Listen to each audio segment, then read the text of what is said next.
Mr. James Everett Redmond is one of the many brave soldiers of World War II.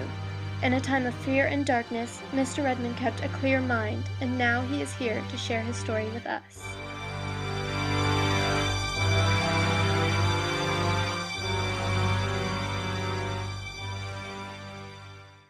Mr. Redmond was born in Kentucky on September 28, 1924.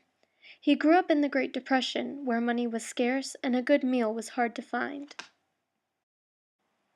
Mr. Redmond was scarcely 18 when he was graduated from high school and drafted into the war.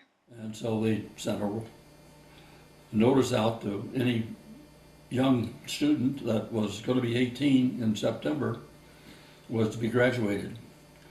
Well, it ended up, I was in the service by December. After basic and advanced weapons training, Mr. Redmond was sent to Liverpool in England and was part of a mobile anti-aircraft division. They spent 9 months defending Britain against the German Air Force. And then came the infamous D-Day. We landed on Omaha Beach. We were supposed to go in on the first day, but we were the last, toward the tail end of the groups to go in. And the sea was so rough, they decided they wouldn't try to get us in because it was getting dark and they had been slow getting people out. So we went in the next day at 10 o'clock.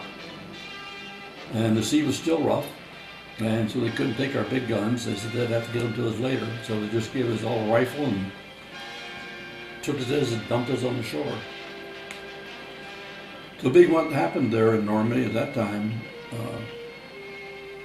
They needed all the troops that they could get on the shore. And we ended up being regular infantry for about 6 weeks. And we fought up through the beaches, into the hedgerow country, into St. Lo.